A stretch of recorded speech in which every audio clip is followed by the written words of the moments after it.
My friends, this is a great time to become a channel member. Every week now I'm posting uncensored videos exclusively for my channel members, along with custom emojis and live streams for members at the arch-villain level where you get to talk to me directly. Please consider supporting this channel by clicking the link in the video description and joining us in our fight to save pop culture. And also, check out our Patreon and Subscribe-Star pages for exclusive content you won't find anywhere else, including Harvey Cthulhu's insane podcasts, photos of my vast toy collection, and members at the Legionnaire level receive a signed photo, membership card, and certificate signed by me. You'll find the Patreon link in the video description as well. Thanks for watching, my friends, and now on to the video.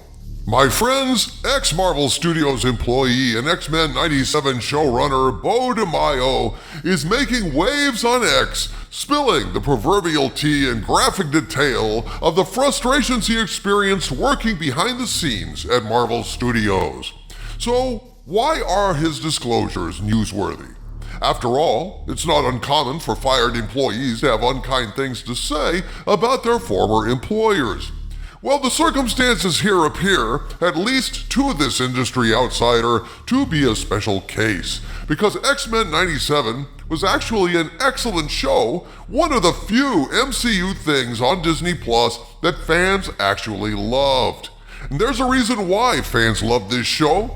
It's because Beau DeMayo cared about the comics, cared about the lore, cared about the old X-Men animated series, and it seems a great deal of the friction he experienced during his tenure at Marvel Studios sprang from the fact he was successful with fans, he was respectful of fans, and he was a fan himself. Somehow, DeMayo slipped through the cracks and accidentally got hired, despite Marvel reportedly refusing to hire comic book fans or anyone who knows comic book canon. They refuse to work with people who know the source material. And what was a result of DeMayo's accidental hiring? X-Men 97 was a hit, a breath of fresh air that fans loved, and that apparently really pissed off the powers that be at Marvel, aka Kevin Feige. I've done a number of videos about DeMayo's leaks on this channel, but now apparently news outlets like The Direct are picking up on the story, and they published an article titled X-Men 97 Showrunner Ridicules Marvel's New X-Men Movie Plans. It's sad, quoting DeMayo extensively, and in their post on X, they write, quote, "Fired X-Men 97 showrunner Beau DeMayo has alleged that Marvel Studios chief Kevin Feige resented the show because fans were using it as a referendum on how the MCU is failing." In other words, Feige was pissed off that this animated show was a success. The thing I don't understand is, it was under his leadership that all this happened.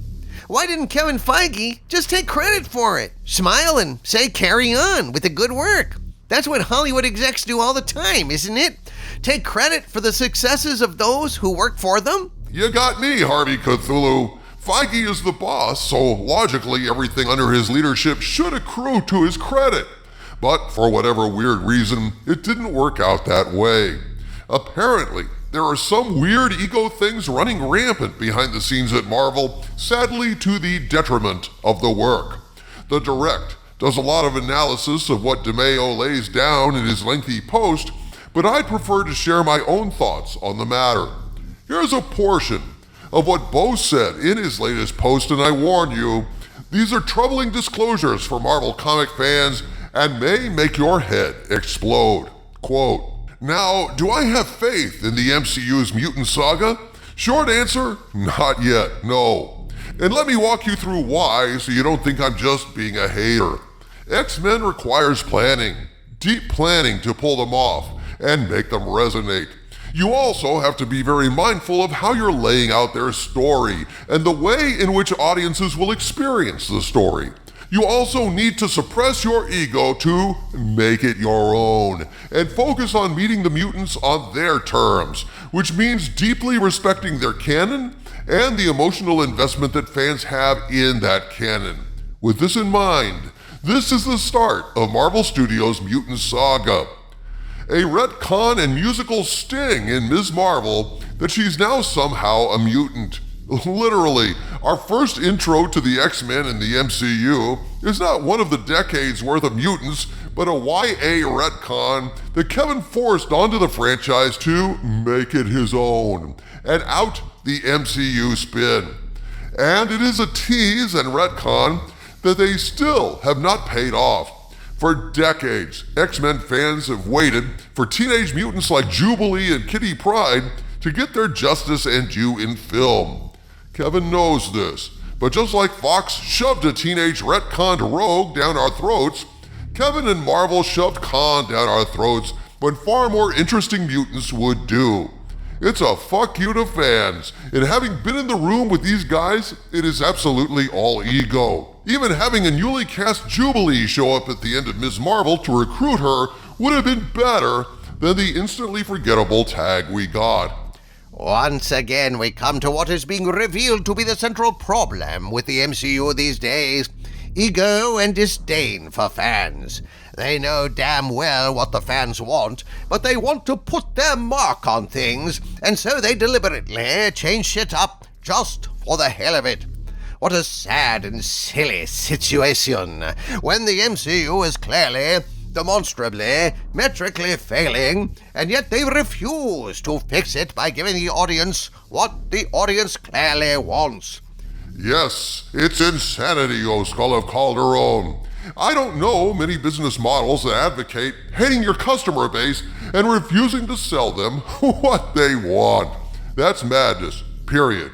Beau DeMayo mentions other horrible mistakes made by Marvel in reintroducing mutants into the MCU, including bringing back Professor X in Doctor Strange 2, only to brutally murder him on screen again because, quote, Kevin thought it'd be fresh and cool, unquote, bringing up, quote, a contrived MacGuffin plot of adamantium in Captain America Brave New World that has amounted to nothing, and begs timeline questions where I guess Miss Marvel is a mutant before Wolverine entered Weapon X.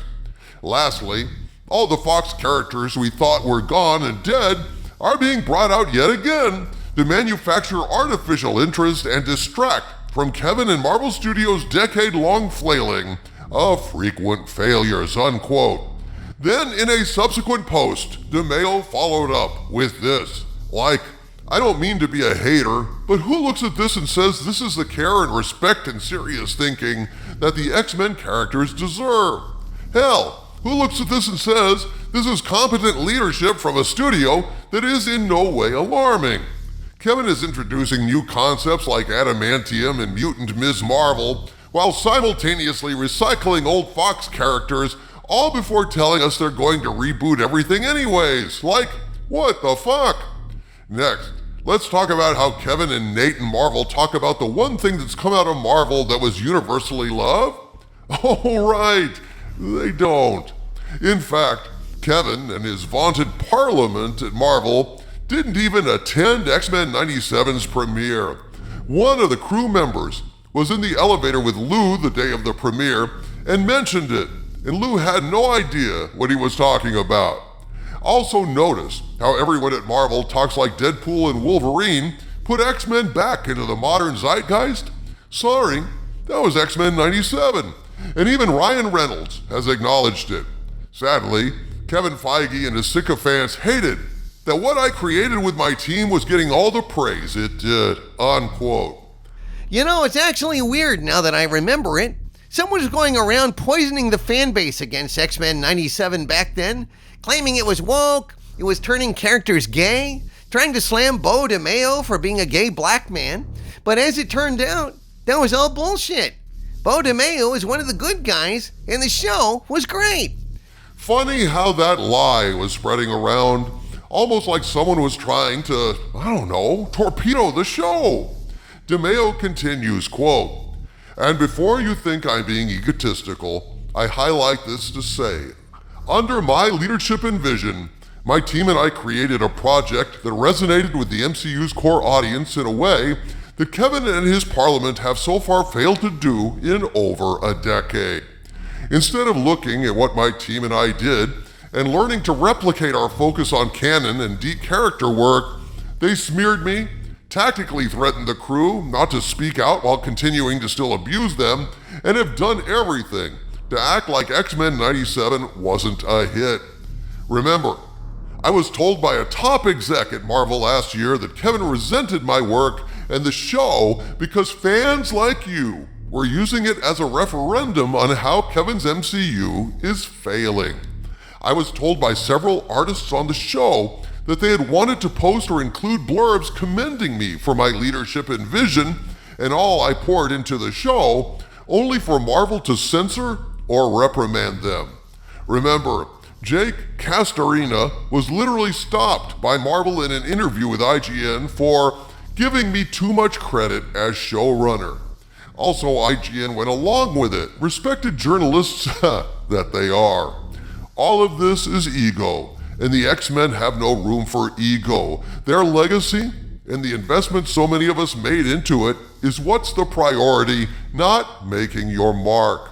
I have yet to see anything from Kevin and Marvel that shows that they respect how much fans have invested in these characters. Now, will this change? I hope so. As I said, I have no faith yet. Now, at long last, we are all seeing detailed information explaining why the MCU is failing now. It's not just wokeness and agenda, my friends. It's good old-fashioned Hollywood games and arrogance. And I can't help but wonder how much longer Disney can afford this kind of nonsense. From the center of the earth, this is Dictor Van Doomcock bidding you all, my friends, stay angry.